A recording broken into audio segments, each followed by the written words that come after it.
اعوذ باللہ من الشیطان الرجیم بسم اللہ الرحمن الرحیم الحمد للہ رب العالمین والصلاة والسلام علی سیدنا و نبینا و طبیب قلوبنا و شفیع ذنوبنا و مولانا ابی القاسم محمد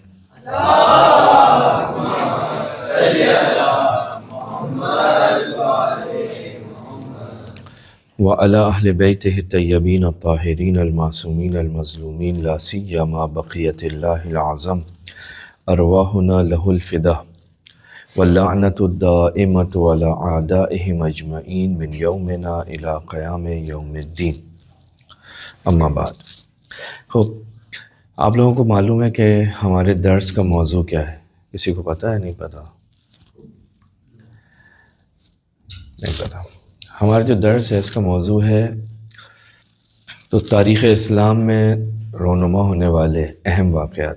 اب سوال یہ ہے کہ تاریخ اسلام شروع کہاں سے ہوتی ہے؟ تاریخ اسلام کا آغاز کہاں سے ہوتا ہے؟ کیونکہ میں نے لفظ کیا استعمال کیا ہے؟ تاریخ اسلام، یعنی اسلام کی تاریخ، اسلام کی ہسٹری۔ اس کا آغاز کب سے ہوتا ہے؟ کب سے ہوگا؟ کوئی تھوڑا سا زور ڈال کے اپنے ذہن کے اوپر بتا سکتا ہے کہ کب سے ہوگا؟ ہاں، تاریخ اسلام، تاریخ انسان نہیں کہہ رہا، تاریخ بشریت نہیں کہہ رہا، تاریخ اسلام۔ تو اسلام جو لے کر آیا وہیں سے شروع ہوگا۔ کون لے کر آیا اسلام؟ آخری نبی۔ تو تاریخ اسلام کی جو اگر ہم بات کرنا شروع کریں گے تو اس کا آغاز ہوتا ہے کہاں سے؟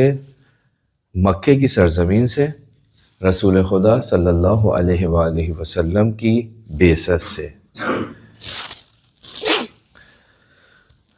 اب کیونکہ ہم نے تاریخ اسلام کو اور تاریخ اسلام میں ہونے والے اہم واقعات کو دیکھنا ہے، یعنی رسول خدا جب مکے میں تھے تو کون کون سے واقعات جو اہم واقعات ہیں وہ ہوئے، رسول خدا مدینے میں آئے تو کیا ہوا، اور پھر یہ اسلام کی ہسٹری جو ہے، اسلام کی جو تاریخ ہے وہ اس کے بعد آگے بڑھتی ہے۔ تو اس سے پہلے کہ ہم تاریخ کے اہم واقعات کی طرف جائیں، ہماری مجبوری ہے کہ ہمیں پہلے یہ دیکھنا پڑے گا کہ رسول خدا جس علاقے میں پیدا ہوئے، جس علاقے میں آپ کی ولادت ہوئی، جس خاندان میں آپ کی ولادت ہوئی، وہ جو لوگ آپ کے آس پاس میں تھے وہ کیسے تھے، وہ کیسے تھے، ان کا دین کیا تھا۔ جب تک ہمیں یہ نہیں پتہ چلے گا اس وقت تک ہم بعد کے معاملات کو صحیح طرح سے نہیں سمجھ سکتے۔ ٹھیک؟ واضح میری بات؟ کوئی بات سمجھ میں نہیں آئے تو پوچھ سکتے ہو۔ بس ہمیں جو ہے سب سے پہلے یہ دیکھنا پڑے گا کہ رسول خدا جب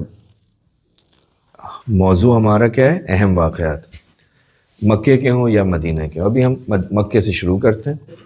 اب جب مکے میں رسول خدا آ رہے ہیں تو رسول خدا جس معاشرے کے اندر آ رہے ہیں وہ معاشرہ کیسا ہے، اس معاشرے کے لوگ کیسے ہیں، اس معاشرے کا دین کیسا ہے، کہ جہاں پر رسول آ کر کہہ رہے ہیں کہ بس اب جو ہے اللہ کی طرف آ جاؤ۔ رسول نے یہی دعوت دی ہے نا، قولوا لا الہ الا اللہ تفلحوا، لا الہ الا اللہ کہو اور کامیاب ہو جاؤ۔ اب لا الہ الا اللہ کہو کامیاب ہو جاؤ، یہ جو اللہ کا نبی کہہ رہا ہے اس زمانے میں بھی کہہ رہا تھا، آج بھی کہہ رہا ہے، قیامت تک یہ نعرہ رہے گا۔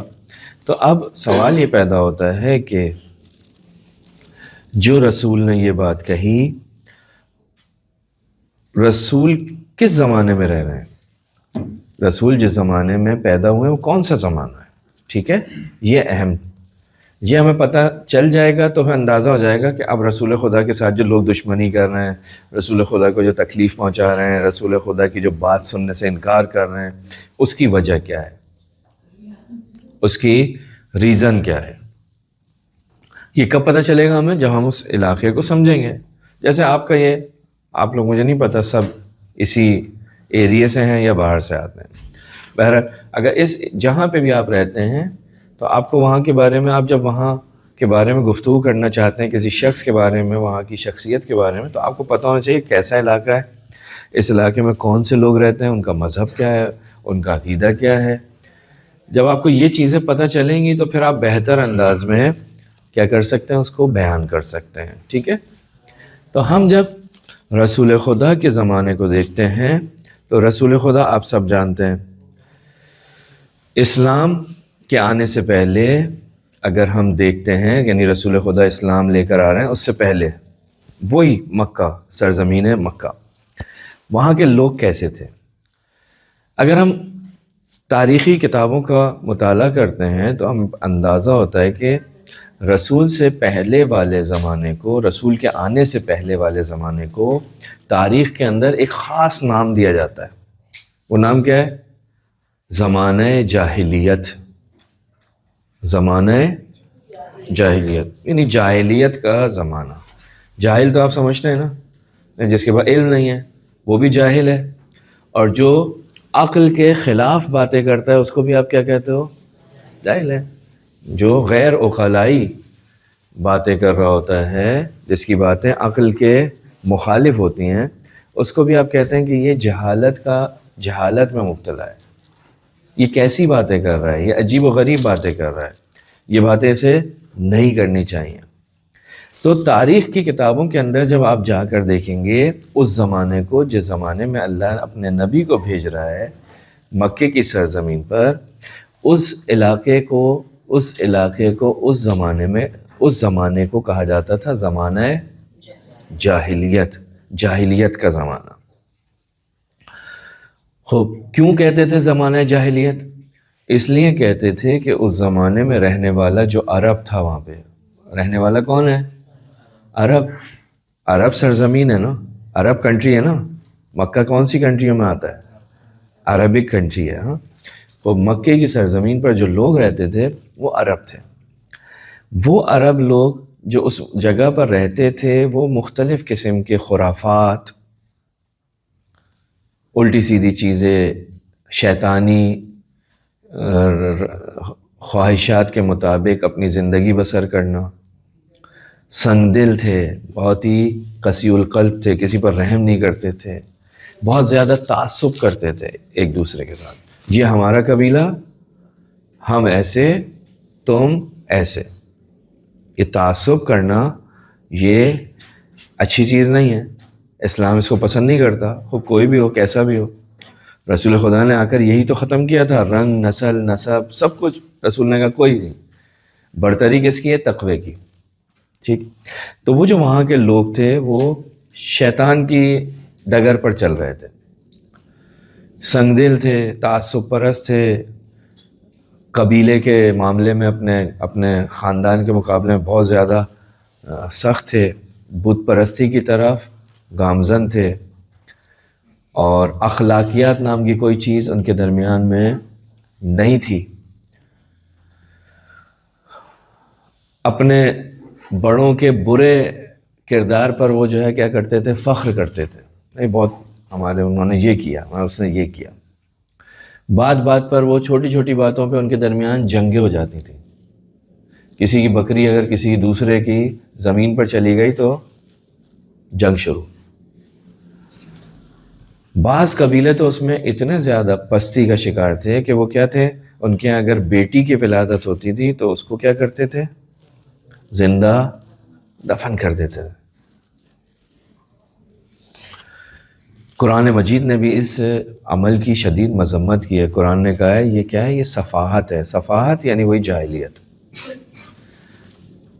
اکثر عقیدے کے لحاظ سے جو وہاں پر رہنے والے تھے وہ کون تھے؟ مشرک تھے, بت پرست تھے. مشرک کسے کہتے ہیں؟ جو اللہ کے ساتھ دوسروں کو شریک کرتا ہے. بت پرست تھے, بتوں کی پوجا کرتے تھے. آپ نے سنا بھی ہے کہ خانہ کعبہ کے اندر 313 بت تھے. ہر قبیلہ اپنا ایک بت لا کر رکھ دیتا تھا, یہ میرے قبیلے کا ہے, یہ اس کے قبیلے کا ہے, یہ اس کے قبیلے کا ہے. یعنی بت بھی الگ الگ تھے. یہ کیا ہے؟ زمانہ جاہلیت. ایسے زمانے میں البتہ یہ شروع سے مشرک نہیں تھے. اس سے پہلے یہاں پر حضرت ابراہیم, حضرت اسماعیل رہ کے گئے نا. آپ کو پتہ ہے نا حضرت اسماعیل کہاں تھے؟ حضرت ابراہیم نے اپنے بیٹے کی قربانی کس جگہ پہ کی تھی؟ یہی سرزمین تھی. تو حضرت ابراہیم کا دین تھا، جس دین کو ہم کہتے ہیں، توجہ کریے گا، اس دین کو ہم کہتے ہیں دین حنیف، دین حنیف۔ وہ دین کس کا تھا؟ حضرت ابراہیم کا۔ جو اس حضرت ابراہیم کے فالوور تھے، جو حضرت ابراہیم کو مانتے تھے، ان کو کہا جاتا تھا یہ دین حنیف پر ہے۔ تو یہ لوگ پہلے دین حنیف پر تھے، پھر اس کو چھوڑ کے ایسا ایسا یہ دوبارہ سے کہاں چلے گئے؟ شرک کی طرف چلے گئے اور پستی کے اندر مبتلا ہو گئے۔ لہٰذا آپ دیکھیں یہ خانہ کعبہ کا احترام بھی کرتے تھے، مشرک بھی تھے، خانہ کعبہ کا طواف بھی کرتے تھے لوگ، لیکن مشرک تھے۔ بس ان کا پہلا دین کیا تھا؟ اس شرک سے پہلے اکثریت جو ہے وہ حضرت ابراہیم کے فالوور تھے، حضرت ابراہیم کو مانتی تھی، لیکن وہ کیا ہوا؟ شرک کی طرف چلے گئے اور پھر انہوں نے اس قسم کی خرافات کے اندر مبتلا ہوئے، اور تاریخ لکھنے والوں نے اس زمانے کو کیا کہا؟ زمانہ جاہلیت، کہ پست ترین لوگ ہیں، نہ پڑھتے ہیں نہ لکھتے ہیں، چند افراد ہیں جو لکھنا پڑھنا جانتے ہیں، اکثریت لکھنا پڑھنے سے دور ہے۔ دوسرے علاقے اس زمانے کے جو ہیں وہ بہت طاقتور ہیں، لہٰذا وہاں پڑھے لکھے بھی ہیں، وہاں علم بھی ہے، اور یہاں پر کیا ہے؟ علم بھی نہیں ہے اور تمدن بھی نہیں ہے، علاقہ بالکل پست ہے، لہٰذا اس زمانے میں اس زمین کو یا اس زمین پہ رہنے والوں کو کوئی اہمیت نہیں دیتا، کوئی ویلیو نہیں دیتا۔ اس زمانے میں بڑا کون ہے؟ روم، طاقتور ہے۔ اس زمانے میں بڑا کون ہے؟ ایران، اس زمانے کا ایران، آج کا نہیں، اس زمانے کا ایران۔ وہاں بادشاہ روم ہے، وہاں پر بادشاہ ایران ہے، یہ لوگ جو ہیں بہت بڑے ہیں، ان کو کوئی، مکے کے رہنے والوں کو کوئی نہیں پوچھتا، یہ لوگ ایسے ہی ہیں، جنگل کے اندر سمجھ لیں آپ رہنے والے ہیں۔ تو ایسے ماحول کے اندر اللہ کیا کر رہا ہے؟ اپنے نبی کو بھیج رہا ہے۔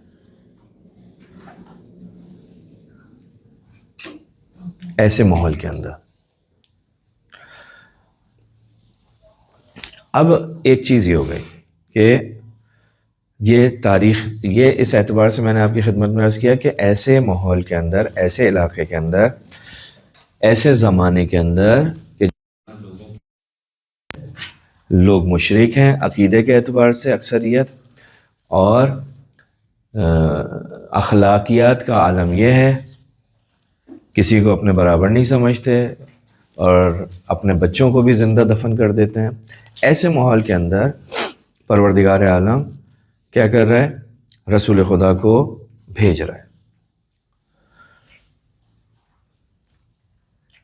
اب جب رسول خدا اس علاقے کے اندر آ رہے ہیں تو رسول خدا کس خاندان کے اندر پیدا ہو رہے ہیں؟ رسول خدا اس دنیا میں جب آئے ہیں کس خاندان میں آئے؟ جی، ہاشم، بنی ہاشم سے تھوڑا سا اگر اور اوپر جائیں تو قریش، بنی ہاشم سے اوپر جاتے ہیں تو ہم کیا ہوتا ہے؟ قریش نظر آتا ہے۔ قریش کے بہت زیادہ قبیلے تھے، قریش کے اندر جو ہے، قریش مکہ کے اندر سب سے بڑا قبیلہ تھا، بہت بڑا، اثر و رسوخ والا، پاورفل، اور اس کا جو ایک خاص امتیاز تھا وہ یہ تھا کہ خانہ کعبہ ان کے اختیار میں تھا۔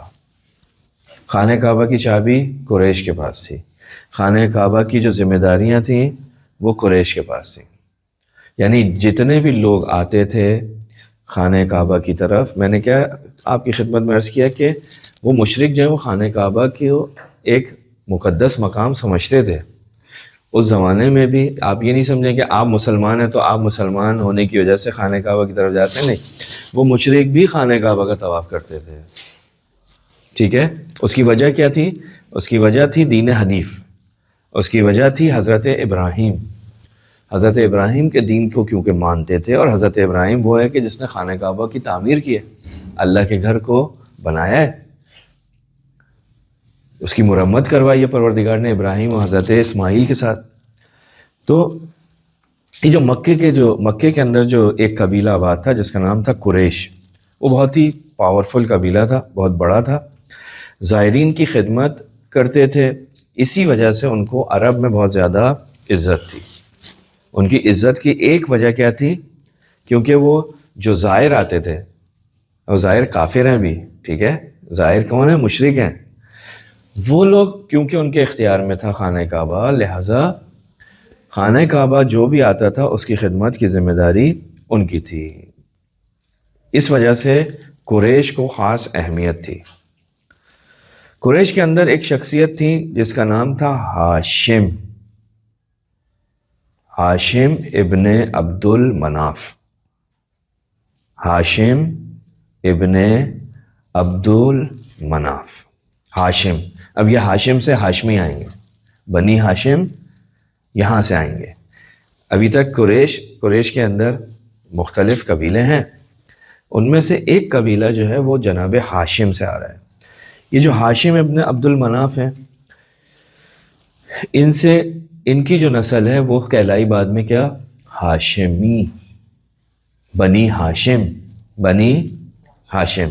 اب بنی ہاشم کو آپ سب جانتے ہیں، ان کا کس سے تعلق ہے؟ بنی ہاشم سے۔ بنی ہاشم سے اوپر ہم چلے جاتے ہیں تو قریش، ٹھیک ہے۔ بس قریش کے نیچے ایک خاندان تھا جس کا نام تھا کیا؟ بنی ہاشم۔ خوب، کیونکہ جب جناب ہاشم ابن عبد المناف، جناب ہاشم ابن عبد المناف، ناموں کو اپنے ذہن کے اندر رکھیے۔ جب جناب ہاشم ابن عبد المناف جو کہ قریش سے تھے، انہوں نے بہت زیادہ ہمت کی، اور کیونکہ مکے کی زمین ایسی جگہ تھی کہ جہاں پہ لوگ آ کر، آس پاس کے لوگ آ کر تجارت کرتے تھے۔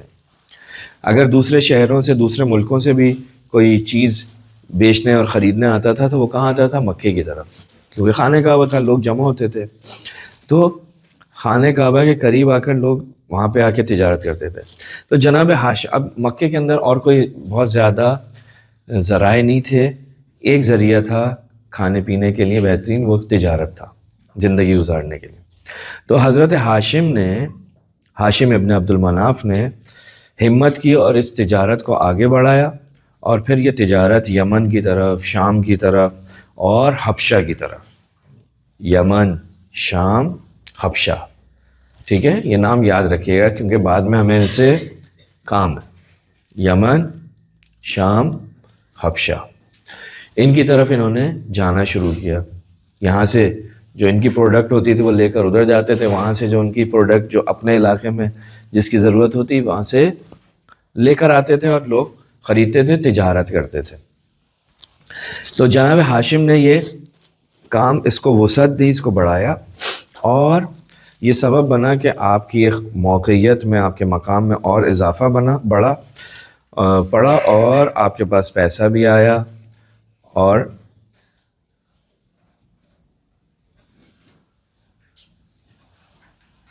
اب مطلب جناب ہاشم ابن عبد المناف جو ہیں وہ قریش کی ایک بڑی شخصیات میں سے آپ کا شمار ہو رہا ہے، یعنی پیسہ بھی آ گیا، عزت تو تھی، ترقی بھی مل گئی۔ ٹھیک، یہاں تک ایک بات ہو گئی۔ یہ جو ان کی موقعیت تھی، یہ جو ان کے پاس پیسہ تھا، یہ جو ان کا مقام تھا، کس کا؟ ہاشم کا، ہاشم ابن عبد المناف کا۔ یہ بڑے ہیں نا، اب ان کے بچے آئیں گے۔ اب جب یہ ان کو مقام ملا، پیسہ بھی آیا ان کے پاس، دولت بھی آئی، مقام بھی تھا، کیونکہ خانہ کعبہ ان کے اختیار میں تھا۔ یہ ایک چیز جو ہے سبب بنی کہ اسلام کے مقابل میں بہت سارے لوگ کھڑے ہوئے، کیونکہ بنی ہاشم کے پاس ساری چیزیں ہیں، بنی ہاشم کے پاس پیسہ بھی ہے، بنی ہاشم کے پاس عزت بھی ہے، بنی ہاشم کے پاس خانہ کعبہ ہے، خانہ کعبہ کی چابیاں کس کے پاس ہیں؟ بنی ہاشم کے پاس، جناب ہاشم کی اولاد کے پاس۔ لہٰذا کیونکہ اسلام نے آ کر اس نظام کی مخالفت کی، اب کیونکہ تجارت بڑھی ہے تو سب کے پاس پیسہ آ رہا ہے، قریش کے لوگوں کے پاس پیسہ آ رہا ہے۔ اب جب قریش کا ایک قبیلہ کون ہے؟ ہاشمی قبیلہ۔ اب جب ہاشم کی اولاد وہ بھی پیسے والی ہے، ہاشم کی اولاد کے پاس خانہ کعبہ، ان کے مقابلے میں جو دوسرے قریش سے تعلق رکھنے والے ہیں وہ کیا ہیں؟ وہ جب یہ دیکھتے ہیں کہ ان کے پاس زیادہ چیزیں ہیں، ان کے پاس بڑا مقام ہے، ان کے پاس خانہ کعبہ ہے. تو اسی وجہ سے ایک چیز جو ہم دیکھتے ہیں تاریخ کے اندر بہت بڑا اختلاف ہوا ہے وہاں پر رہنے والوں میں، وہ کیا ہے؟ وہاں پر 3 قبیلے تھے. ان قبیلوں کے درمیان جو آپس میں جھگڑے ہوئے ہیں، سارے کے تینوں قریش سے تعلق رکھتے ہیں. ایک ہے بنی ہاشم، ایک ہے بنی امیہ، اور ایک اور قبیلہ ہے، اس کا میں ابھی آپ کی خدمت میں نام عرض کرتا ہوں. یہ 3 بہت بڑے ہیں، قبیلے تو بہت سارے ہیں، یعنی سب قریش ہیں. قریش کے نیچے کیا ہیں؟ شاخیں بن رہی ہیں، برانچز بن رہی ہیں. ایک بنی ہاشم، ایک بنی امیہ، اور ایک بنی ظاہراً مخزوم ہے، ابھی بتاتا ہوں. تب یہ آپ دیکھ لیں، آپ کے ذہن میں ہونا چاہیے کہ یہ مکے کی سرزمین اور اس کے اوپر خانہ کعبہ کی مرکزیت. وہاں پر ایک بہت بڑا قبیلہ قریش کے اندر پھر ہم دیکھتے ہیں کہ جب انہوں نے ترقی کی تو اس کے اندر ایک شخصیت ہے جن کا نام ہے ہاشم ابن عبد المناف. ان کو پروردگار عالم نے بہرحال عزت دی، وہ جلیل القدر شخصیت تھے. وہ جو ہے خانہ کعبہ کی تولیت بھی رکھتے ہیں، خانہ کعبہ کی ذمہ داریاں بھی انہی لوگوں کے پاس ہیں. اب یہاں پر جو قریش کے دوسرے قبیلے تھے وہ آ کر ان سے کیا کر رہے ہیں؟ اختلافات شروع کر رہے ہیں. بنی ہاشم بنی امیہ کا اختلاف آج آپ کے سامنے بالکل واضح ہے، تاریخ کے اندر موجود ہے. یعنی ایسا اختلاف تھا کہ جو اسلام آنے کے بعد بھی ختم نہیں ہوا، اسلام آنے کے بعد بھی بڑھا. لہٰذا رسول خدا آئے، رسول خدا رہے، اس کے بعد پھر وہ کچھ خلافت کا سلسلہ چلا ظاہری طور پہ تاریخ جو ہم دیکھتے ہیں. اس کے بعد پھر کیا ہوتا ہے؟ بنی امیہ کا زمانہ آ گیا. پھر بنی امیہ اس کے بعد جو ہے بنی عباس کا زمانہ آ گیا. ٹھیک، یہ بنی عباس کی حکومت چلی ہے. تو یہ سلسلہ جو ہے وہ چلتا رہا. تو یہ ایک چیز اس ماحول کے اندر، اس زمانے کے اندر پروردگار عالم نے رسول خدا کو بھیجا. ٹھیک، رسول خدا کی ولادت کب ہوئی ہے؟ عام الفیل، 17 ربیع الاول. عام الفیل، عام فیل، فیل کسے کہتے ہیں؟ قرآن مجید کے اندر ایک سورہ بھی ہے، سورہ فیل. اس کے اندر کس چیز کا تذکرہ ہے؟ کون سے ہاتھی تھے؟ کس کے ہاتھی تھے؟ ہاں، جس سال ابرہہ نے خانہ کعبہ کے اوپر چڑھائی کی، مکے کی طرف چڑھائی کی، حملے کے لیے آیا، ختم کرنا چاہتا تھا. اس کے مختلف مقاصد تھے، من جملہ وہ یہ چاہتا تھا کہ خانہ کعبہ ختم ہو جائے اور لوگ جو ہیں وہ خانہ کعبہ کی طرف نہ آئیں. میں نے ابھی آپ کی خدمت میں عرض کیا کہ لوگ آتے تھے خانہ کعبہ کا طواف کرتے تھے، یعنی جیسے آج ہم حج کرتے ہیں، اس اسلام سے پہلے بھی لوگ آ کر خانہ کعبہ کے پاس عبادت کرتے تھے. مرکزی مقام تھا ایک. ابرہہ چاہتا تھا کہ یہ ختم ہو جائے اور لوگ جو ہیں وہ سارے کے سارے اس کے علاقے میں آئیں، یہاں پر نہ آئیں. مرکزیت قائم کرنا چاہ رہا تھا، تو وہ چاہتا تھا خانہ کعبہ کو ختم کر دیں. تو اس نے حملہ کیا تھا کہ جس کے بارے میں قرآن مجید نے اشارہ کیا، اور پھر کس طرح سے پروردگار نے اس کے لشکر کو ختم کیا. اس سال اللہ نے اپنے نبی کو سرزمین مکہ پر بھیجا، یعنی آپ کی ولادت ہوئی. لہٰذا کہتے ہیں عام الفیل، فیل والا سال. اس سال آپ کی ولادت ہوئی ہے. تاریخ کیا تھی؟ 17 ربیع الاول. بچپن میں ابھی پیدائش سے پہلے ہی آپ کے والد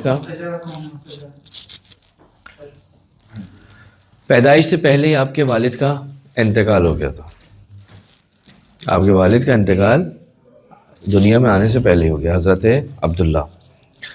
اور پھر اس کے بعد تاریخ کہتی ہے تقریباً 6 سال کی عمر تھی، آپ کی والدہ کا انتقال ہو گیا. اس کے بعد 8 سال کی عمر میں آپ کے دادا کا انتقال ہو گیا. دادا کون تھے؟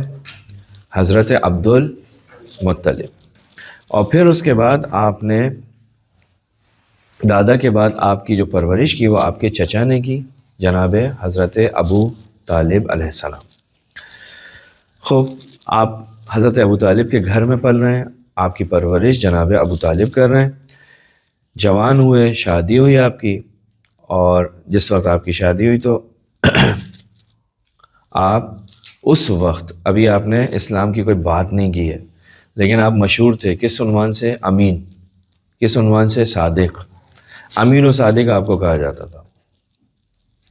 آپ کی شادی جناب خدیجۃ الکبریٰ سلام اللہ علیہ سے ہوئی. اس کا بھی ایک مفصل تاریخ کے اندر واقعہ اس کے بارے میں گفتگو موجود ہے کہ یہ شاید پہلی شادی ہے کہ جس کے اندر بہت ہی زیادہ ایسی چیزیں دکھائی دیتی ہیں جو نارمل شادیوں میں نہیں ہوتی. خیر، رسول خدا اس زمانے کے اندر مشرکوں کے درمیان میں ہیں. سارے کے سارے اکثریت کیا ہیں؟ مشرک ہیں. کچھ لوگ ایسے ہیں کہ جو حضرت ابراہیم کے دین کو فالو کرتے ہیں، حضرت ابراہیم کے دین کو فالو کرتے ہیں، اور ایک بڑی تعداد کیا ہے؟ بت پرست ہے، بتوں کی پوجا کرتی ہے. لہٰذا ہم دیکھتے ہیں کہ رسول خدا ان بت پرستوں کے درمیان میں اپنے آپ کو منوا رہے ہیں. کس عنوان سے منوا رہے ہیں؟ صادق اور امین سے. یہ رسول خدا کی بہت بڑی صفت تھی، اور ہم لوگوں کو بھی اس صفت کی طرف توجہ کرنے کی ضرورت ہے. یعنی کوئی معمولی چیز نہیں ہے، اسلام نے اس کو بہت زیادہ اہمیت دی ہے. صداقت، سچائی اور امانت داری. یعنی اگر آپ اہل بیت علیہ السلام کے ماننے والے ہیں، اہل بیت علیہ السلام سے پوچھیں کہ کسی انسان کو دیکھنا ہو تو کیسے دیکھیں، کیا کریں، تو اہل بیت یہ نہیں کہتے ہیں نماز کو دیکھو، روزے کو دیکھو. نہیں، اہل بیت کہتے ہیں دیکھو سچا ہے یا نہیں ہے. اہل بیت کیا کہتے ہیں کہ دیکھو اس کو کہ یہ امانت دار ہے یا نہیں ہے، خیانت تو نہیں کرتا امانت میں. یعنی جو اہل بیت نے جو معیار بیان کیا ہے وہ نہیں کرو. اہل بیت نے جو معیار دیا ہے کسی انسان کو پہچاننے کا، وہ یہ نہیں کہا کہ نماز پڑھتا ہے، روزے رکھتا ہے، حج کرتا ہے، عبادت کرتا ہے، نماز شب کرتا ہے، یہ سب چیزیں کرنی ہیں. لیکن کسی کو اگر پہچاننا ہے تو کیسے پہچانو؟ کسی کے ساتھ معاملات کرنے ہیں تو کیسے کرو؟ اس کا طریقہ یہ ہے کہ دیکھو وہ سچا ہے یا نہیں ہے، دیکھو وہ امانت دار ہے یا نہیں ہے. اگر یہ دو خصوصیتیں اس کے اندر ہیں تو بہت اچھا ہے، اس کے ساتھ بات کرو، آگے معاملات کرو. اگر نہیں ہے تو نہیں. رسول خدا نے اپنے آپ کو، ابھی رسول نے دین اسلام کی کوئی بات شروع نہیں کی ہے، ابھی رسول خدا ان کے درمیان میں ہیں، لیکن سارا کا سارا مکے کا رہنے والا مشرک اگر اس سے جا کر یہ پوچھ لیا جائے کہ بھائی وہ امین کو پہچانتے ہو، صادق کو پہچانتے ہو، تو وہ رسول خدا کی طرف رہنمائی کر دے گا. وہ بھیج دے گا رسول خدا کی طرف کہ جاؤ رسول، وہ محمد، وہ عبداللہ کا بیٹا، وہ عبد المطلب کا پوتا، وہ ابو طالب کا بھتیجا ہے، وہ فلاں جگہ پہ رہتا ہے، اس کا گھر یہ ہے. یعنی سب جانتے ہیں مکے کے اندر صادق اور امین کون ہے؟ حضرت رسول خدا. صلوات پڑھیں محمد.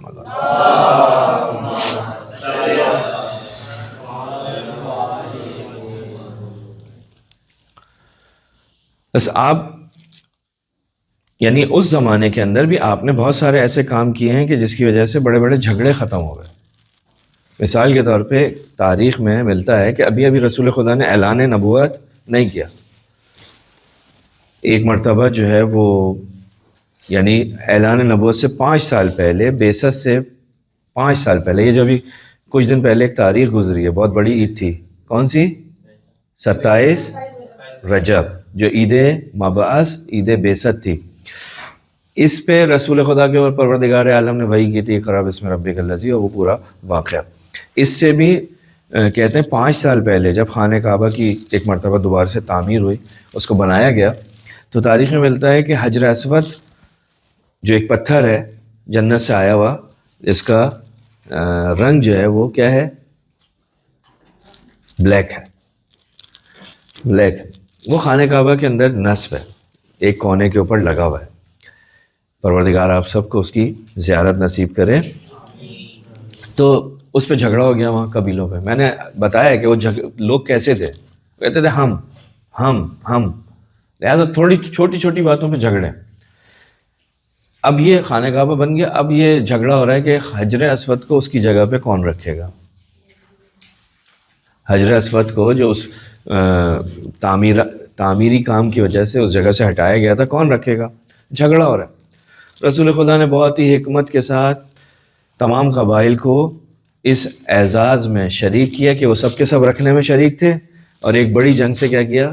ان کو بچا دیا. وہ ایک چادر لی، اس کے اندر وہ رکھا، اور سب نے اٹھایا اور اس کو لے جا کر، ورنہ ہر کوئی یہ کہہ رہا تھا ہم رکھیں گے ہم رکھیں گے ہم رکھیں گے. جھگڑا ہے. تو ابھی جب رسول خدا مبعوث نہیں ہوئے تھے تو رسول خدا کی ایک روٹین تھی. وہ روٹین کیا تھی؟ وہ روٹین یہ تھی کہ رسول خدا ہر سال 1 مہینہ ایک غار کے اندر جا کر عبادت کرتے تھے. اس غار کا نام ہے غار حرا. غار حرا. 27 رجب آئی، رسول خدا کے اوپر وحی آئی. رسول خدا منصب رسالت پر آفیشلی پروردگار عالم نے کہا کہ بس اب آج کے بعد سے آپ تبلیغ دین کریں. اب رسول خدا نے 13 سال اس منصب رسالت پر فائز ہونے کے بعد 13 سال مکے کے اندر گزارے. 13 سال آپ نے اس 13 سال کے اندر اسلام کی تبلیغ کی، اسلامی اخلاق کو لوگوں کو بتایا، اسلام کیا کہتا ہے، اسلام کس چیز کا قائل ہے، اخلاق کی دعوت دی. ہاں، رسول خدا نے بتایا کہ بھائی کیا ہونا چاہیے، میں کس لیے آیا ہوں. ہاں، میں کس لیے آیا ہوں تمہارے درمیان میں، مجھے اللہ نے کیوں بھیجا ہے. رسول خدا نے بتایا میں اخلاق کو تمہارے بلند مقام پر لے جانے کے لیے آیا ہوں. جس چیز کی ہم بالکل رعایت نہیں کرتے، رسول خدا کہتے ہیں مجھے بھیجا اس لیے گیا ہے کہ میں تمہاری اخلاقی تربیت کروں. اخلاقیات جو ہم دیکھتے ہیں آج کل ہمارے معاشرے کے اندر، اخلاقیات نہیں ہیں. ہم کہتے ہیں ہم رسول کے ماننے والے ہیں، ہم علی ابن ابی طالب کے، ہم اہل بیت کے ماننے والے ہیں. خوب، اہل بیت کے ماننے والے ہیں تو اہل بیت کا اخلاق کیسا تھا؟ اہل بیت بات بات پہ جھگڑا کرتے تھے کیا؟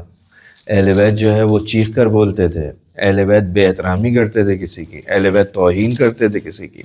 اہل بیت کسی کو تکلیف پہنچاتے تھے؟ نہیں. رسول خدا کا یہ اخلاق ہی نہیں ہے جو آج ہم دیکھتے ہیں. رسول خدا کہتے ہیں کہ میں تمہارے درمیان آیا ہوں. کیوں آیا ہوں؟ میں آیا ہوں دین حنیف، میں ایک آسان اور دین حنیف کے ساتھ بھیجا گیا ہوں. میں آیا ہوں تمہارے اخلاق کو اعلیٰ کروں، تکمیل تک پہنچاؤں. میں اللہ کی طرف سے بھیجا گیا ہوں. ایک تحفہ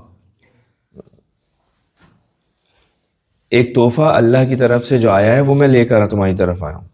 لہٰذا اب رسول خدا جب مبعوث ہوئے ہیں تو رسول خدا نے 3 سال تک، توجہ کیجیے گا، 3 سال تک مخفی رہ کر اسلام کی دعوت کی، لوگوں تک اسلام کو منتقل کیا. اعلاناً علی الاعلان نہیں ہے. مثال کے طور پہ یہ میرا بھائی ہے، اس کو میں نے بولا کہ آ جاؤ، میں یہ بتا رہا ہوں اس لیے آیا ہوں. یہ میرا دوست ہے، جن کو میں سمجھتا ہوں ان کو کیا کرتا ہوں، جمع کرتا ہوں. رسول خدا نے بھی آ کر 3 سال تک کیا کیا؟ مخفی دعوت کی. علی الاعلان نہیں کہا رسول خدا نے پہاڑ پہ چڑھ کر کہ میں اللہ کی طرف سے بھیجا گیا ہوں اور میں نبی ہوں، جو میری بات سنے گا وہ نجات پا جائے گا. علی الاعلان نہیں کیا، سب کے لیے نہیں کیا. جیسے مسجد سے اذان بلند ہوتی ہے ایسا رسول خدا نے نہیں کیا، بلکہ 3 سال تک آپ نے کیا کیا؟ جو آپ کے قریب تھے، جو حق کی تلاش میں تھے، ان کو اپنے قریب لے کر آئے. اور تاریخ کہتی ہے کہ سب سے پہلے جو رسول خدا کے ساتھ دکھائی دیے وہ 2 شخصیت ہیں. مردوں میں امیر المومنین علی ابن ابی طالب، اور خواتین میں جناب خدیجہ الکبریٰ سلام اللہ علیہا. یہ 2 شخصیت ہیں جو سب سے پہلے رسول خدا کے ساتھ، جب کوئی نہیں تھا، رسول کو لوگ اذیت پہنچاتے تھے، اس وقت یہ 2 شخصیت رسول خدا کے ساتھ کھڑی ہوئی تھی. اور 3 سال کے بعد پھر رسول خدا نے اللہ کی طرف سے حکم ہوا تو پھر آپ نے کیا کیا؟ قریش کے لوگوں کو جمع کیا. رسول خدا کس قبیلے سے تھے؟ قریش سے. ٹھیک ہے. ویسے بنی ہاشم سے اوپر کیا تھا؟ قریش. تو 3 سال کے بعد رسول خدا کو پروردگار کی طرف سے حکم آیا اور پھر ایک رسول خدا نے ایک دعوت کا اہتمام کیا. ٹھیک، دعوت ذل عشیرہ، اپنے خاندان والوں کی دعوت ذل عشیرہ یعنی خاندان والوں کی دعوت. ٹھیک ہے، اب یہ ہمیں بھی کوشش کرنی چاہیے، اپنے خاندان والوں کو دعوت کرتے رہنا چاہیے. یہ ذمہ داریوں میں سے ہماری نا، رشتہ دار ہے نا، ان کا حق ہے ہمارے اوپر. ٹھیک ہے، ایک تو یہ کہ اسلام کہتا ہے اچھا ہے لوگوں کو کھانا کھلائیں، دعوت دیں، بیٹھیں، ایک دوسرے کے ساتھ صلہ رحمی کریں، اس سے محبت بڑھتی ہے. رسول خدا نے سب سے پہلے جن لوگوں کو بلایا وہ کون تھے؟ قریش کون ہے؟ رسول کے رشتہ دار ہیں. رسول خدا اسی قبیلے سے ہیں. پروردگار نے کہا کہ اپنے قبیلے و اپنے قریبی رشتہ داروں کو بلائیں، ان کو ڈرائیں، ان کو بتائیں. تو رسول خدا نے بلایا اور تاریخ کہتی ہے کہ اس وقت رسول خدا کے نے ان کے سامنے پروردگار کا جو پیغام تھا وہ بھی رکھ دیا. کہا بھائی میں یہ پیغام لے کر آیا ہوں، میں اللہ کی طرف سے بھیجا گیا ہوں، میں اللہ کا نبی ہوں، اور یہ سارا قرآن. تو تاریخ کیا کہتی ہے؟ اس میں صرف اور صرف ایک شخصیت تھی جس نے بہت ہی کھل کر رسول خدا کا کیا کیا؟ حمایت کا اعلان کیا. ایک جو سب سے چھوٹا تھا، کم سن تھا، لیکن بار بار جب رسول خدا کہتے تھے بھائی کوئی ہے جو میری حمایت کرے، میری نصرت کرے، اور جو بھی میرے ساتھ آئے گا، جو میری اس امر میں مدد کرے گا، وہ میرا وصی ہوگا، وہ میرا جانشین ہوگا. کہتے ہیں کہ ایک شخصیت تھی جس نے وہاں پر کھل کر رسول خدا کی حمایت کی. وہ کون تھی؟ حضرت علی ابن ابی طالب علیہ السلام.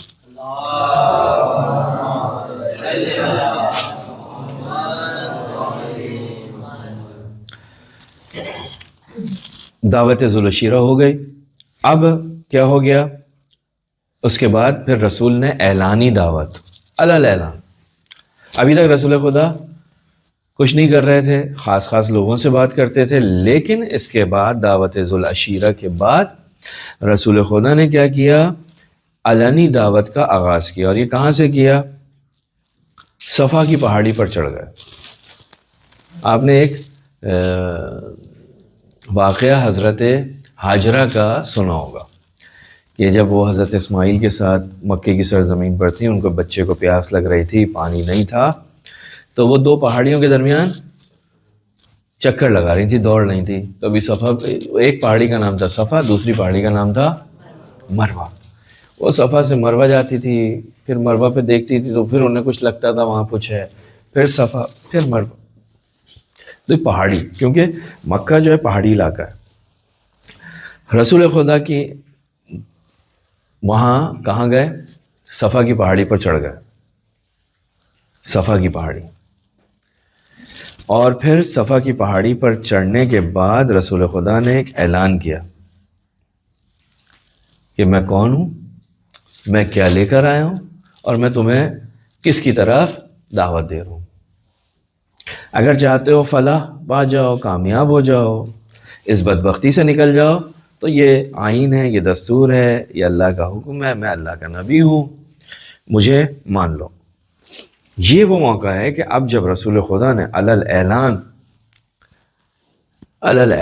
یہ گفتگو کرنا شروع کی، تو اب یہاں سے جو عرب سرزمین پر رہنے والے مشرک تھے، ہم نے پہلے بتایا اکثریت کس کی ہے؟ مشرکوں کی. انہوں نے آ کر رسول خدا کی مخالفت شروع کی. یہ کون سا دین لے کے آئی ہے؟ خانہ کعبہ میں 313 بت ہیں، رسول خدا کہتے ہیں کیا؟ ایک اللہ. رسول خدا ان سے کیا کہہ رہے ہیں؟ ایک اللہ، ایک مالک، ایک کے سامنے جھکنا ہے، ایک سے زیادہ کے سامنے کی جھکنے کی اجازت نہیں ہے. ایک، فقط و فقط ایک. جب یہ انہوں نے دیکھا کہ یہ تو ہمارے خداؤں کو کیا کر رہے ہیں؟ ریجیکٹ کر رہے ہیں، کہہ رہے ہیں یہ نہیں، یہ سب بیکار ہے، سب کچھ ان کے خدا کو مانیں. آپ کا خدا کون ہے؟ وہ تو دکھائی بھی نہیں دیتا. ہمارے خدا تو دکھائی دیتے ہیں، ان کا خدا تو دکھائی بھی نہیں دیتا. آپ لوگوں کا خدا دکھائی دیتا ہے؟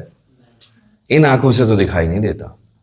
ہاں، مولا کائنات فرماتے ہیں کہ میں اس خدا کی عبادت نہیں کرتا جس کو میں نے دیکھا نہ ہو. سوال کرنے والے نے کہا مولا خدا مگر آنکھوں سے دیکھا جا سکتا ہے؟ کہا نہیں، دل کی آنکھ. ہاں، ان آنکھوں کے اندر اگر کوئی چیز ان آنکھوں کے ذریعے دکھائی دے جائے تو وہ خدا نہیں ہو سکتی، کیونکہ جو بھی آپ کو دکھائی دیتا ہے وہ محدود ہوتا ہے، اور اللہ کون ہے؟ محدود ہے. ٹھیک ہے، تو اللہ جو ہے وہ دکھائی نہیں دے سکتا. بہرحال ان کے لیے مشکل تھا. انہوں نے کہا کہ نہیں بھائی، ہمارے باپ دادا کا دین ہم کیسے چھوڑ دیں؟ ہم نہیں چھوڑیں گے، ہم اپنے خداؤں کو نہیں چھوڑ سکتے. اب یہاں سے جو ہے وہ کیا ہو گیا، مسائل شروع ہو گئے. سرزمین عرب پر رسول خدا سرزمین مکہ پر دین کی تبلیغ کر رہے ہیں، اور یہاں سے کیا ہو رہا ہے، وہاں پر رہنے والے مختلف قبائل رسول خدا کی مخالفت کر رہے ہیں. ٹھیک، آپ کے ذہن میں رہنا چاہیے رسول خدا قریش، اور قریش کے ایک تیرہ ایک اس کا شعبہ ہے جس کا نام ہے بنی ہاشم، اس سے تعلق ہے. ٹھیک ہے، اور وہاں پر صرف قریش نہیں ہے، بہت سارے قبیلے ہیں قریش کے علاوہ بھی. اب رسول خدا کی دشمنی کس سے ہو رہی ہے؟ قریش سے بھی ہو رہی ہے، اور قریش کے علاوہ بھی دوسرا، کیونکہ قریش میں تو ایک تو خاندان نہیں ہے نا. ایک خاندان تو میں نے آپ کی خدمت میں عرض کیا، بنی امیہ. یہ بھی کیا ہیں؟ یہ بھی قریشی ہیں. ٹھیک ہے، بنی امیہ کون ہے؟ قریشی ہیں، قریش سے ان کا تعلق ہے. لہٰذا اب جب رسول خدا نے آ کر دین اپنا پھیلانا شروع کیا، تبلیغ کرنا شروع کی، تو کیا ہوا؟ ابو جہل، ابو لہب، ابو سفیان، انہوں نے کیا کیا؟ انہوں نے جب دیکھا کہ یہ ہمارے بتوں کا انکار کر رہے ہیں، ہمارے بتوں کو نہیں قبول کرتے، تو اب انہوں نے کیا کیا؟ رسول خدا کے ساتھ جو لوگ تھے ان پر ظلم و ستم شروع کرنا شروع کیا. جو چند لوگ تھے رسول خدا کے ساتھ، جو اکثر لوگ تھے وہ غریب لوگ تھے، بعض اس میں سے غلام تھے. انہی لوگوں کے، ان کے پاس پیسہ آ گیا تھا.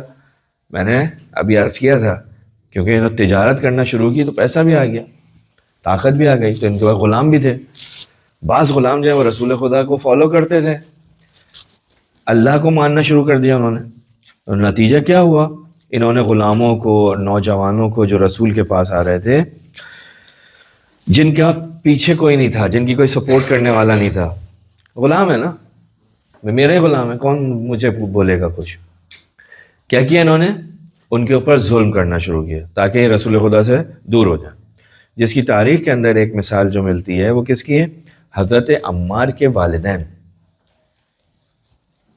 حضرت عمار کے جو والدین تھے، جناب یاسر اور جناب سمیہ، ٹھیک ہے، اسلام کے پہلے شہید، اسلام کے نام پر پہلے شہید، یعنی جنگ میں شہید نہیں ہوئے، بلکہ کیونکہ رسول کی طرف رغبت رکھتے تھے، رسول کو فالو کرنا شروع کر دیا تھا، لہٰذا ان لوگوں کو کیا کیا؟ اس وجہ سے شہید کر دیا گیا.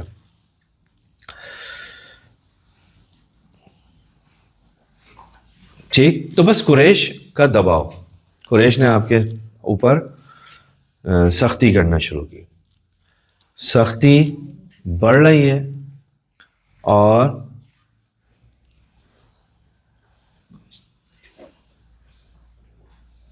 ادھر سے ان کی طرف سے مشکلات بھی رسول خدا کے اوپر بڑھ رہی ہیں. صحیح. اب ہم دیکھتے ہیں دو تین چیزیں ہم نے آپ کی خدمت میں عرض کرنی ہیں. وہ یہ کہ اب جب سختیاں بڑھنا شروع ہوئیں تو اب رسول خدا کے جو حمایت کرنے والوں میں ہیں، جو سب سے زیادہ تاریخ نے جس کو لکھا ہے اور جس کے واقعات لکھے ہیں، اس شخصیت کے بارے میں تاریخ نے بہت ظلم کیا ہے، لیکن تاریخ نے یہ جملے لکھے ہیں کہ رسول کا ایک چچا تھا، جب قریش کے سردار آ کے کہتے تھے نا کہ اپنے بھتیجے کو سمجھا لو، تو وہ کہتا تھا کہ بھتیجے کو بلا کے اس نے کہا کہ بھائی کیا مسئلہ ہے؟ چچا جان اگر یہ ایک ہاتھ میں سورج ایک ہاتھ میں چاند بھی رکھ دیں، لالچ دیتے تھے کہ بھائی ہم تمہیں سب کچھ دیتے ہیں، چھوڑ دو یہ کام. تو میں بھی پیچھے نہیں ہٹوں گا. اس وقت جو رسول کی حمایت کرتا تھا وہ کون تھا؟ رسول کا ایک چچا. کھلے عام کہتا میرے بھتیجے کو کوئی نقصان پہنچا میں تمہیں نہیں چھوڑوں گا، کیونکہ بالآخر حضرت ابو طالب کے پیچھے بھی ان کا خاندان تو ہے، بنی ہاشم تو ہے نا. تو دوسرے جو قریش کے جو وہ تھے وہ بالآخر مختلف طریقوں سے آپ پر سختیاں کرتے تھے، دباؤ ڈالتے تھے آپ کے اوپر، آپ کا بائیکاٹ کر دیا، یہ ساری چیزیں. اب یہ جو ان کی سختیاں بڑھی ہیں نا، تو اس سختیوں کے بعد ہم اسلام کی تاریخ کے اندر ایک بہت ہی اہم مسئلہ دیکھتے ہیں، وہ ہے ہجرت حبشہ. دو ہجرتیں ہیں بہت اہم، ایک ہے حبشہ کی طرف ہجرت اور ایک ہے مدینہ کی طرف ہجرت. ٹھیک ہے، ہجرت جو ہے وہ آج کے زمانے میں بھی ہوتی ہے، رسول کے زمانے میں بھی، اس سے پہلے بھی ہوئی. جو ہجرت کرتا ہے اس کو کیا کہتے ہیں؟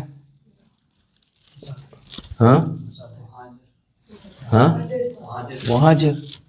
لہٰذا آپ مدینے کے اندر آپ ایک لفظ آپ سنتے ہیں کہ مدینے کے اندر دو طرح کے لوگ تھے، ایک مہاجر اور ایک انصار. یہ مہاجر کہاں سے آئے تھے؟ یہ مہاجر وہ تھے جو مکہ سے مدینے کی طرف آئے تھے. البتہ یہ صرف شناخت کے اعتبار سے ہے، اگرنہ اسلام اس چیز کو، کسی چیز کو قبول نہیں کرتا. اسلام کہتا ہے ظلم و شرک و اس قسم کی سرزمین سے آپ ہجرت کرو. تو اسلام کے اندر ایک ہجرت ہوئی، ابھی رسول خدا مکے کے اندر ہی ہیں. پہلی ہجرت جو ہوئی ہے وہ ہوئی ہے ہجرت حبشہ. جب رسول خدا نے علنی دعوت شروع کی، ادھر سے کیا ہوا؟ ظلم بڑھنا شروع ہوئے. جب ظلم بڑھنا شروع ہوئے تو تقریباً 2 سال کے بعد، یعنی رسول خدا کی بعثت کے 2 سال کے بعد، رسول خدا کی بعثت کے 2 سال کے بعد، یعنی بعثت کے 5ویں سال، مشرکین کے ظلم و ستم کی شدید وسعت کی وجہ سے جب بہت زیادہ بڑھ گئی، تو اس وقت تک مسلمانوں کی تعداد بھی تھوڑی بہت بڑھ چکی تھی، کچھ لوگ ہو گئے تھے مسلمان، اور ہر مسلمان جو اپنے قبیلے اور خاندان میں اسلام دشمنیوں کے ہاتھوں میں گرفتار ہو رہا تھا. ہر کسی کو بیچارے کو اپنے قبیلے کے اندر مشکل کا سامنا کرنا پڑ رہا تھا. ان سے نجات کے لیے رسول خدا نے ایک حل سوچا. وہ حل کیا تھا؟ رسول خدا نے کہا تم لوگ یہاں سے ہجرت کرو. اب ہجرت ایک ایسا وسیلہ ہے کہ جس کے ذریعے انسان کیا کر سکتا ہے؟ اپنے آپ کو ایک برے ماحول سے اچھے ماحول کی طرف منتقل کر سکتا ہے. ایک فاسد ماحول ہے، ایک ظالم ماحول ہے، وہاں سے ایسی جگہ چلا جاؤ جہاں کوئی ظلم نہ کرے تمہارے اوپر. تو اب یہ کہاں پر جائیں؟ یہ بالکل ایسی ہجرت ہے جیسے قرآن مجید نے ایک ہجرت بیان کی ہے کہ وہ کچھ لوگ تھے جنہوں نے اپنا ملک چھوڑ کے ایک غار کے اندر پناہ لی تھی. یاد ہے وہ کون تھے؟ اصحاب، انہوں نے بھی ہجرت کی تھی. انہوں نے بھی اس فاسق و فاجر ماحول سے، شرک آمیز ماحول سے کیا کی تھا؟ انہوں نے ہجرت کی تھی، چھوڑ کے چلے گئے تھے، ایک غار کے اندر آرام کیا اور پھر وہ غار کے اندر ہی رہ گئے. تو یہ بھی ہجرت تھی. جب مکے کے اندر بہت زیادہ شدید مخالفت ان لوگوں کو سامنا کرنا پڑا، شدید مخالفت کا، تو رسول خدا نے حکم دیا خاموشی سے مکے سے نکل جاؤ.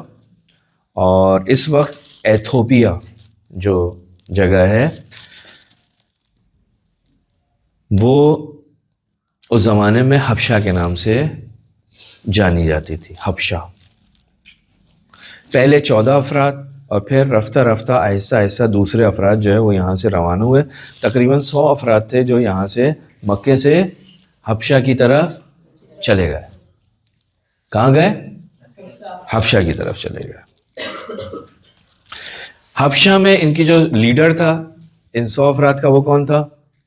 رسول خدا کے چچا زاد بھائی حضرت جعفر ابن ابی طالب، حضرت علی ابن ابی طالب کے بھائی حضرت جعفر، جن کو جعفر طیار بھی کہتے ہیں. ٹھیک، جعفر طیار. اچھا یہ آپ لوگ سنتے ہو کہ وہاں پہ کون تھا؟ نجاشی. ہاں، نجاشی. یہ نجاشی یہ کسی کا نام نہیں ہے. حبشہ میں جو بادشاہ ہوتا تھا اس بادشاہ کو کہا جاتا تھا کیا؟ نجاشی. ٹھیک ہے. مثلا آپ سنتے ہو فرعون، تو فرعون کوئی ایک آدمی کا نام نہیں ہے. فرعون اس سرزمین پر جو بادشاہ ہوتے تھے ان کو کیا کہتے تھے؟ فرعون. آپ سنتے ہو کیسر، کسرا، یہ کیا ہے؟ یعنی جو ایران کے اندر جو حکومت کرتے تھے، بادشاہ ہوتے تھے، ان کو یہ کہتے تھے کیسر روم. روم کے اندر کیسر ہوتے تھے. تو یہ کیا ہے؟ یہ نجاشی کسی فرد کا، کسی شخص کا نام نہیں ہے، بلکہ نجاشی جو بھی اس منصب بادشاہت پر آتا ہے اس کو کیا کہتے ہیں؟ نجاشی. تو اس وقت کا جو نجاشی تھا وہ، اس کی خصوصیت یہ تھی کہ حبشہ کی سرزمین پہ جو دین ہے وہ کیا ہے؟ مسیحیت ہے، عیسائی. اور یہ جو نجاشی ایک بعمل عیسائی ہے. جیسے ہوتا ہے نا مسلمان، کچھ مسلمان ہوتے ہیں باعمل اور کچھ مسلمان ہوتے ہیں بے عمل. ایسے ہی ہے نا بھائی، مسلمان تو ہے، کلمہ تو پڑھتا ہے، لیکن عملی پریکٹس اس کی بالکل نہیں ہے، کسی چیز کو فالو نہیں کرتا ہے، سب چلے گا. اسی طرح آج بھی دوسرے جو مذاہب ہیں، دوسرے جو ادیان ہیں، سب جگہ ایسا ہوتا ہے. تو وہاں پہ نجاشی جو تھا، حبشہ کا جو بادشاہ تھا، وہ ایک دیندار آدمی تھا. یعنی اپنے دین کے اعتبار سے وہ کیا تھا؟ وہ دین کو فالو کرتا تھا، حضرت عیسیٰ کے پیروکاروں میں سے تھا اور حضرت عیسیٰ کی تعلیمات پر عمل کرتا. تو رسول خدا نے فرمایا کہ وہ ظالم نہیں ہے. رسول خدا نے اس کے بارے میں کہا کہ وہ ظالم نہیں ہے. تو اسی وجہ سے رسول خدا نے کیا کیا؟ ان لوگوں کو کہاں بھیجا تھا؟ حبشہ. کیونکہ وہاں کا جو بادشاہ ہے وہ کسی پہ ظلم نہیں کرتا. بھائی ظلم کرنا یہ اللہ کا ماننے والا، اللہ کی تعلیمات کے برخلاف ہے. کسی پہ کوئی انسان ظلم نہیں کرے گا. تو وہ کیونکہ حضرت عیسیٰ کا فالوور تھا، حضرت عیسیٰ کا ماننے والا تھا، لہٰذا وہ حضرت عیسیٰ کے دین کو اہمیت دیتا تھا، اس پہ چلتا تھا. اس نے کیا کیا؟ حضرت عیسیٰ کی بتائے ہوئے اصولوں کو اپنایا ہوا تھا، لہٰذا وہ کسی پہ ظلم نہیں کرتا تھا. اب جب ظلم نہیں کرتا تھا، لہٰذا رسول خدا نے کہا کہ بھیجنے کی وجہ یہی تھی کہ اس طرف جاؤ تاکہ کم سے کم ظلم سے محفوظ رہو. اب جب قریش نے یہ دیکھا کہ بھائی کہ ان کی تو ساکھ خراب ہو رہی ہے، یہاں سے لوگ اٹھ کے وہاں جا رہے ہیں، تو اور وہاں جا کے ان کے بارے میں باتیں کریں گے، وہ ایسے ہیں، یہ ایسے ہیں، یہ ایسے، ان کو کسی طرح کیا کرو؟ واپس لے کے آؤ. لہٰذا انہوں نے واپس لانے کے لیے قریش کے لوگوں نے سازش کی، اور عمر ابن عاص اور عبداللہ ابن ابی ربیعہ، عمر ابن عاص اور عبداللہ ابن ابی ربیعہ کو تحفے تحائف لے کر نجاشی کے پاس بھیج دیا. نجاشی نے جب یہ وہاں سے پہنچے، نجاشی کے علاقے کے اندر 100 افراد کا گروپ آیا ہوا ہے، حضرت جعفر طیار ان کے لیڈر ہیں.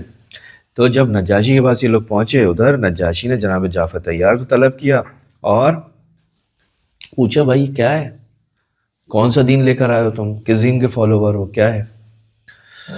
تو حضرت جعفر طیار نے جواب دیا کہ ہم جو ہیں وہ جاہل تھے، ہم بت پرست تھے، ہم مردار کھاتے تھے، بدکاری کرتے تھے، صلہ رحمی نہیں کرتے تھے، پڑوسی کا حق نہیں پہچانتے تھے، اور طاقتور کمزوروں کو کچل دیتے تھے. یہ حال تب تک رہا جب تک خدا نے ہم میں سے ایک ایسا رسول مبعوث کیا جس کے خاندان، سچائی، امانت اور پاکیزگی کو ہم جانتے تھے. رسول کی ہم ان خصوصیات کو ہم جانتے تھے، وہ سچا ہے، وہ امانت دار ہے، وہ پاکیزہ ہے. اس نے ہمیں ایک خدا کی عبادت کی دعوت دی اور بت پرستی چھوڑنے، خون ریزی سے بچنے، برے کاموں کو ترک کرنے اور یتیم کا مال نہ کھانے کا حکم دیا. اس نے ہمیں نماز، روزہ اور زکوٰۃ کا حکم دیا. صحیح، یہ حضرت جعفر طیار نے وہاں پر تقریر کی نجاشی کے سامنے. اور اس کے بعد جناب جعفر طیار نے سورہ مریم کی وہ آیات تلاوت کی جو حضرت عیسیٰ کی تصدیق اور حضرت مریم کی پاکیزگی پر مشتمل تھیں. آپ دیکھیں کہاں بیٹھے ہیں حضرت جعفر طیار؟ عیسائیوں کے سامنے. بادشاہ کون ہے؟ عیسائی. اس کو بتایا کہ بھائی ایسا ایسا ہوا، یہ ہوا، اور پھر آپ نے بتایا کہ ہمارا نظریہ حضرت عیسیٰ کے بارے میں کیا ہے اور حضرت عیسیٰ کی والدہ کے بارے میں ہم کیا رائے رکھتے ہیں. حضرت عیسیٰ اللہ کے نبی ہیں اور ان کی والدہ پاکیزہ خاتون تھیں.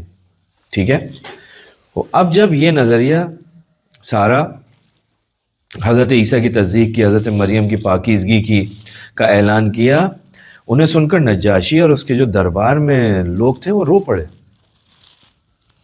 وہ جو عیسائی تھے وہ رونے لگے.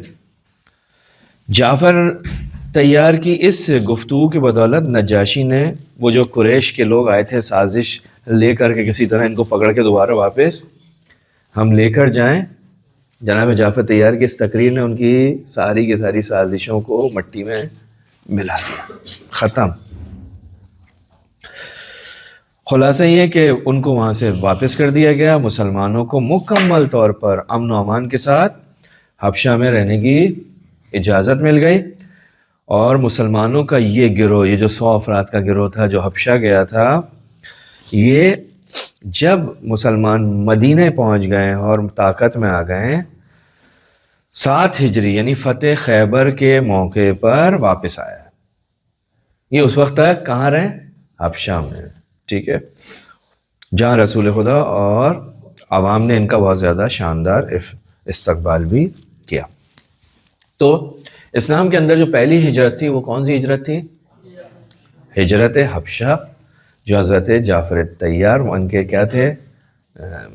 نمائندے تھے رسول خدا کے، اور وہاں ان لوگوں کے سربراہ تھے. تقریباً 100 افراد پر مشتمل یہ گروہ تھا جو حبشہ کے اندر مقیم تھا. ٹھیک. اسلام کے اندر ایک بہت ہی اہم واقعہ ابھی یہ کب ہوا ہے؟ بعثت کے 2 سال کے بعد. 2 سال کے بعد.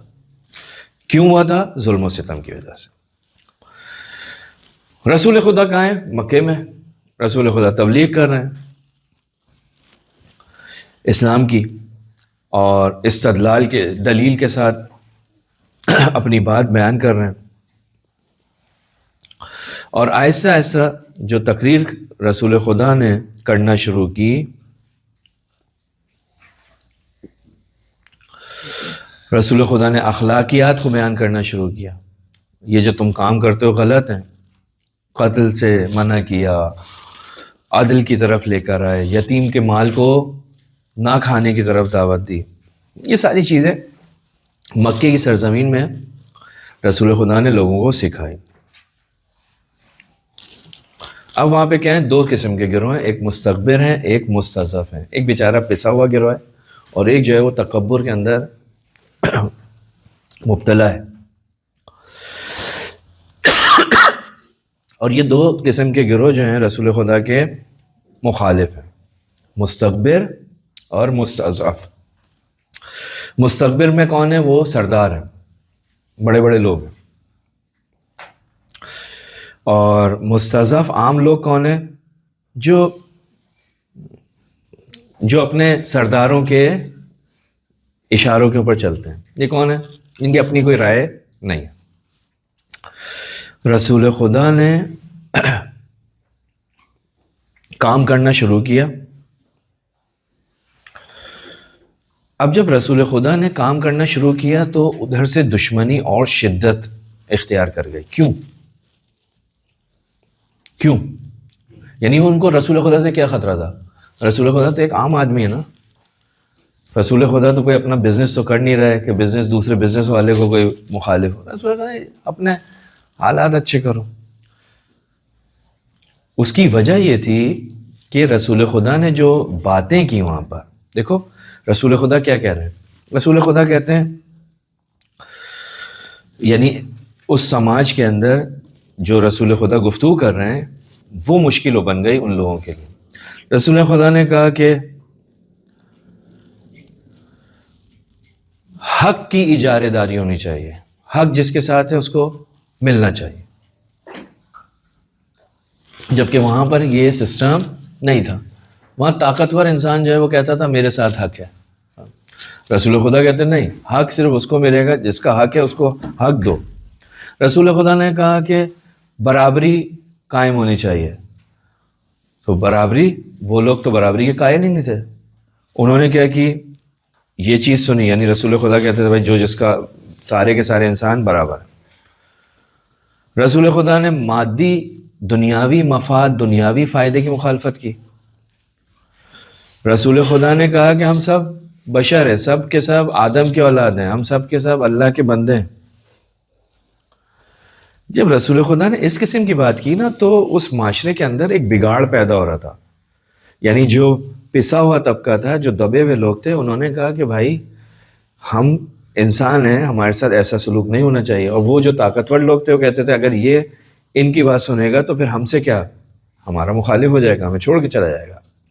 جب ایسا ہوگا تو کیا ہوگا، بس یہ سب ہمارے کنٹرول سے نکل جائیں گے، ہماری طاقت، ہماری قدرت بیکار ہو جائے گی.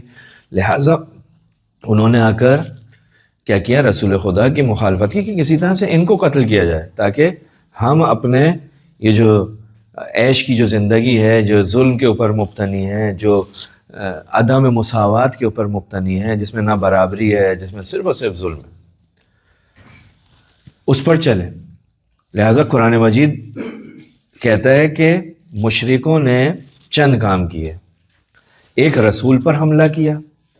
توجہ کرنا، اب مشرکوں نے رسول خدا کے ساتھ کیا کیا؟ 3 کام قرآن کی روشنی میں، قرآن کی آیات جو بتا رہے ہیں. قرآن کہتا ہے کہ اب ان مشرکوں نے 3 کام کیے. پہلا کام یہ کیا کہ رسول خدا پر حملہ کیا، دوسرا کام قرآن پر حملہ کیا، اور تیسرا کام مسلمانوں پر حملہ کیا. یہ 3 کام مشرکوں نے کیے قرآن کی روشنی میں. پیغمبر پر حملہ کیسے کیا؟ پہلے آ کر رسول خدا کو مال کی لالچ دی، ہاں، عہدے کی لالچ دی. ٹھیک ہے بھئی یہ مال لے لو، ہم تمہیں یہ بنا دیں گے، ہم تمہیں عرب کی بہترین عورت سے تمہاری شادی کرا دیتے ہیں. یہ کیا ہے؟ رسول پر حملہ ہے. یعنی حملے کا انداز مختلف ہے. حملہ ہمیشہ مار پیٹ کے نہیں ہوتا. پہلے مرحلے میں کیا ہے؟ لالچ کے ذریعے. رسول نے قبول نہیں کیا. اس کے بعد کیا کیا؟ رسول خدا سے کہا نعوذ باللہ رسول خدا کیا ہے؟ دیوانہ ہے. یہ کیا ہے؟ رسول خدا پر حملہ ہے. رسول خدا کو نے کہا نعوذ باللہ جادوگر ہے. ٹھیک، یہ رسول خدا پر اذیت ہے. پھر اس کے بعد کیا کیا؟ جسمانی اذیتیں دینا شروع کی.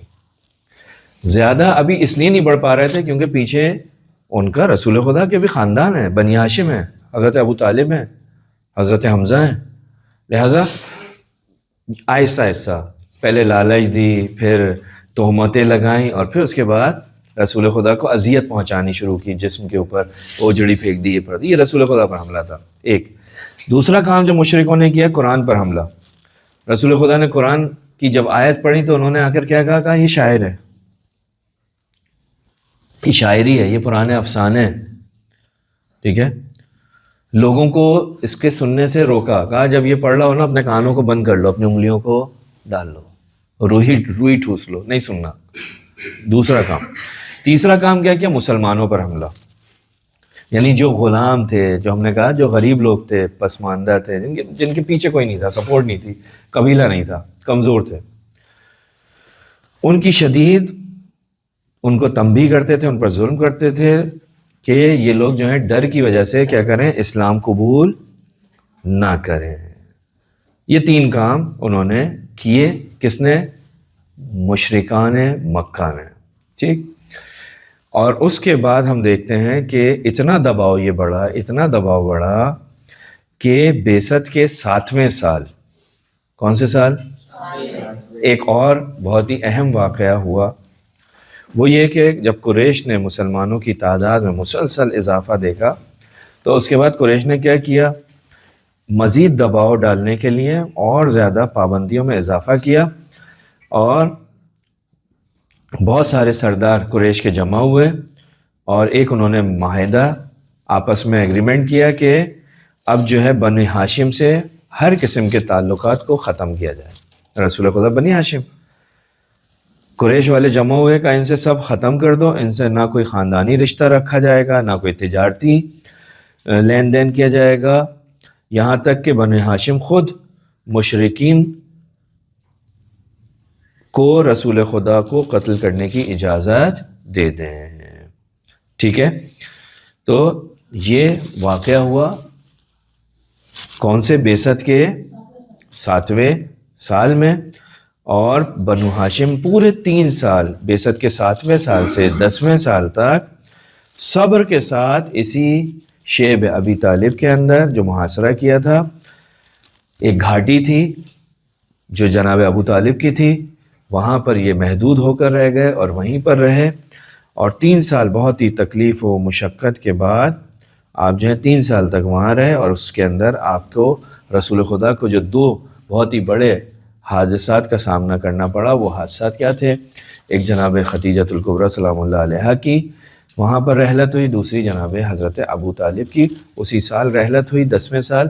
تو اس سال کو ایک خاص نام دیا جاتا ہے، عام الحزن. ایک عام پہلے آیا تھا عام الفیل، یہ دوسرا عام آیا عام الحزن، حزن والا سال. یعنی اسی سال جو ہے وہ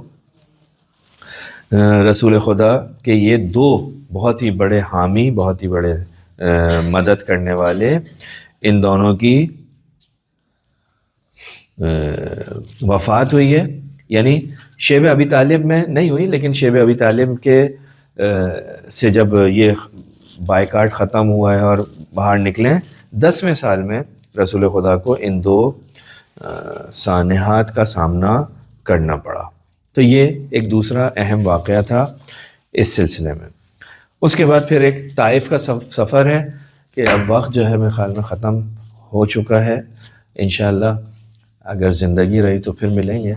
پروردگار ہم سب کو دین اسلام سمجھنے، تاریخ اسلام سمجھنے اور اس سے درس حاصل کرنے کی توفیق عطا فرمائے. ایک صلوات پڑھیں محمد والے.